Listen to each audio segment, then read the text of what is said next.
part 2 of the San Francisco furnace that was installed back in 1962. That is in pretty good still operating condition. I just installed the brand new motor belt, and there is one thing I noticed. So the heat exchanger, through visual inspection, appeared to be in very good condition, which surprisingly, a lot of these old ones, they still are. Some are leaking, some are not. But there's another problem I have to attend to.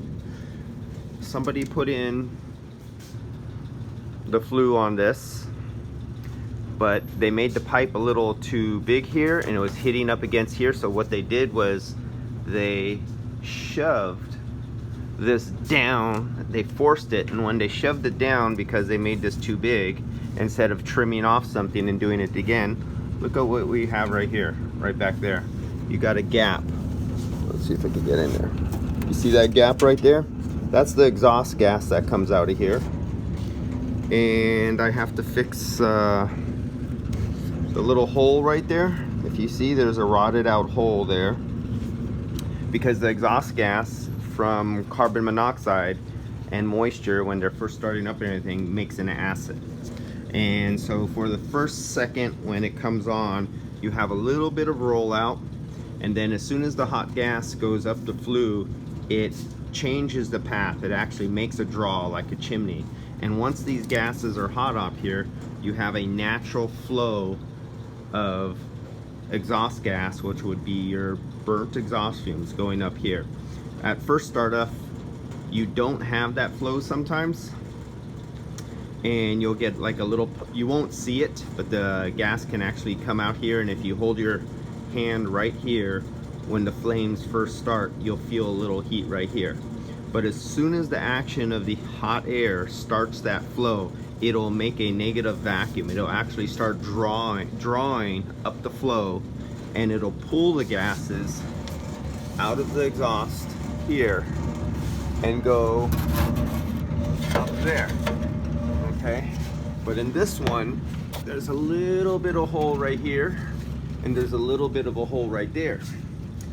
And when you take your nose and you put your nose on this side, you smell nothing. But when you take your nose and you put it on this side, you smell something. And then another thing you can do, this is just a layman's way of showing you, if you take a little bit of dust, like I did right here, and you drop it, let's see if the camera can pick it up. It just shut off, it just cycled off. The camera can't pick it up.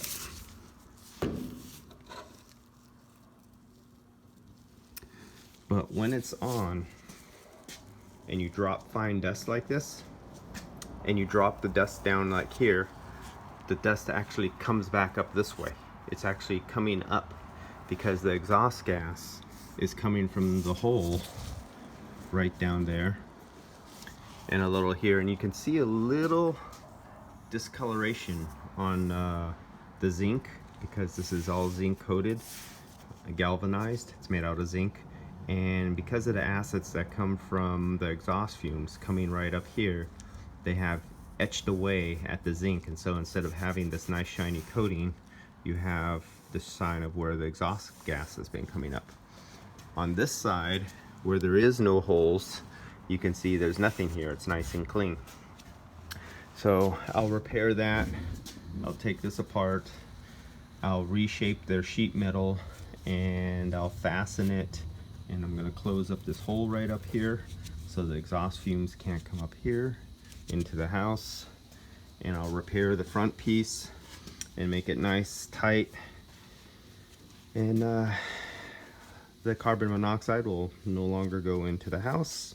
It's a small amount, but 0 carbon monoxide is allowable.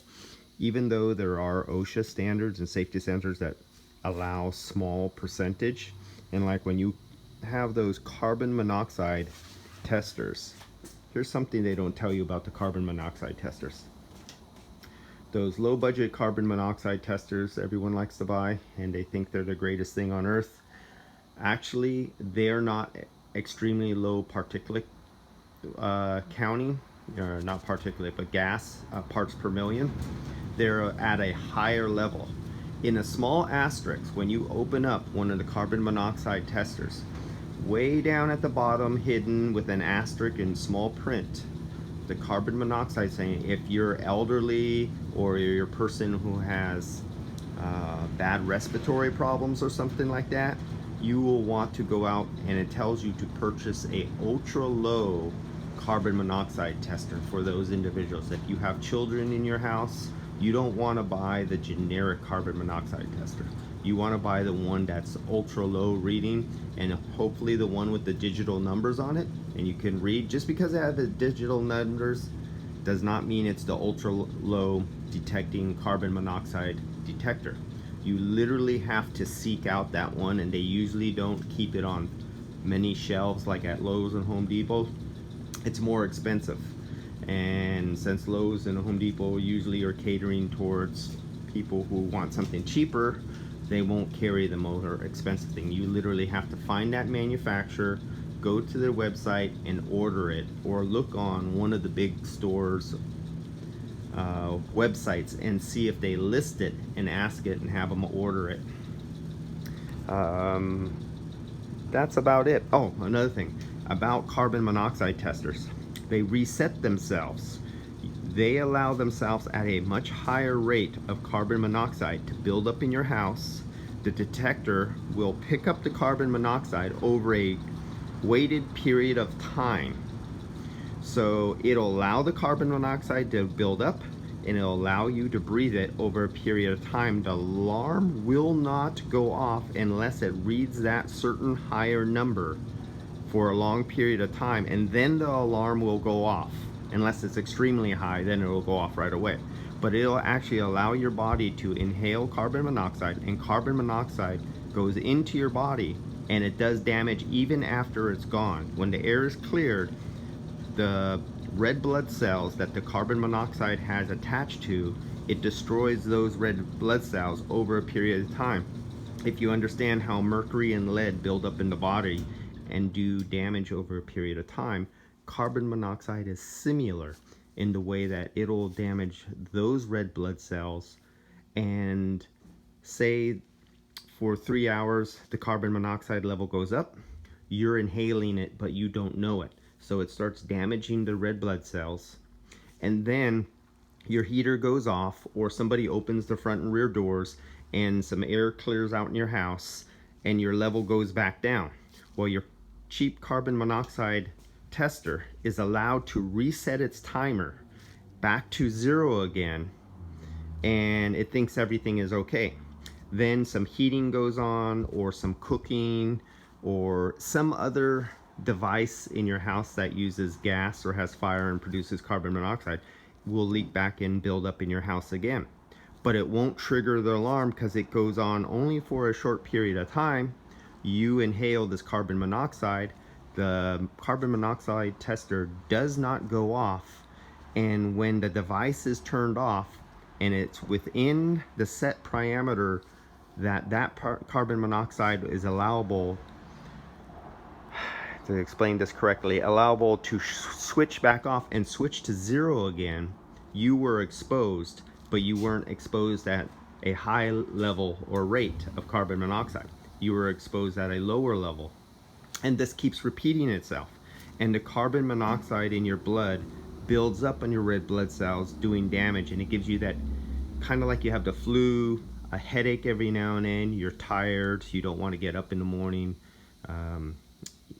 You could look up the symptoms, go online, go to the CDC and look up carbon monoxide poisoning, and you will see this has actually happened to me in a residence that I was in many years ago, and it was because of the stove. And the place that was renting, one of their personnel who cleaned the stove used that Armor, what's the name of that?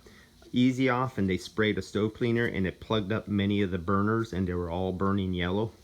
And they took out the venting in the apartment for the stove so the exhaust gas would come back into the apartment building. And my wife at the time showed the first effects, and it wasn't, we just moved into this place, and it wasn't until almost 2 weeks later when I was cooking for many hours in using the oven, baking cakes, did I not start feeling good, and I started having a headache. And then when I got down and I inspected the flue and the flame, I noticed that there was high rate of carbon monoxide. Called PG&E, they double and they confirmed exactly what I found, that it was like 500 times the rate of carbon monoxide that was allowable within a residence, and red tagged the oven, and we got that replaced. But carbon monoxide is serious. You can't see it, you can't smell it. And it slowly, under low doses, it's a continuous slow buildup in your body that causes effects of carbon monoxide poisoning. And so this is a really serious thing. When you have old devices, you have to test for carbon monoxide. And so like this one here with it running, I'm dropping dust here, and I don't know if in the screen you can see the dust kicking out. So the heavy particles of sand are going down, but the small particles are actually coming up because they're coming up through the hole there. When I grab this fine dust that I'm grabbing right here, and I come to the other side where there's no holes, it comes from, here's the exhaust and here's the opening, just like I was doing over there. Because there's a hole right there, some exhaust is coming up, and it's making my dust particles I'm dropping come up, and you can see that evidence. When I come over here and I drop my particles, there's nothing coming back up. All the dust and particles are dropping straight down. And then if I grab some of these small particles and I drop them, I'm trying to see this. I'm trying to see if I could let you see this drop. My eyes can see it.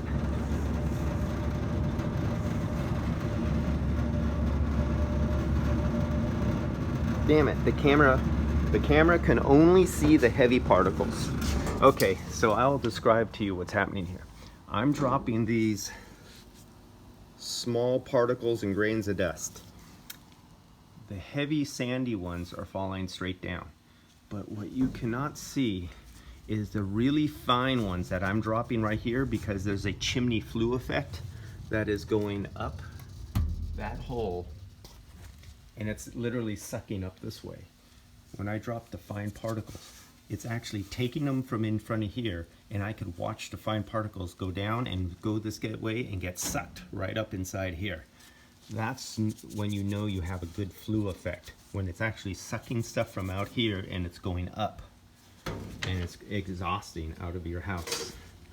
If you don't have that, if you drop fine particles, or you get some of that fine tracing paper, if it's been running, say, for 5 minutes, it should have a flue effect and going up.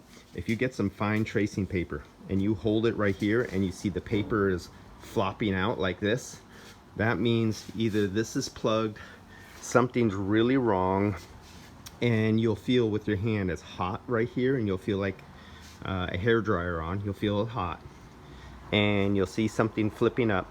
That means your exhaust is actually coming out into your garage or into your house. If you have one of these on your first, second, or third floor and it's installed in a closet, and you can feel and you can see by holding something here that the air is actually flipping out of here and it's not going up, you know the exhaust is exhausting into your residential living area space, and that's what you do not want. Call somebody to come out from a heating and air company and do an inspection on your ductwork and your exhaust plenum work and everything like that, to see what you have going on that's wrong. I find this a lot of these rotted out old units with holes in them and signs of exhaust gas. I was actually just in an automotive garage the other day, and a new person moved into that automotive garage as a partner, and he keeps an exhaust carbon monoxide tester in his garage, and I heard it go off while I was working on a vehicle, and he didn't know.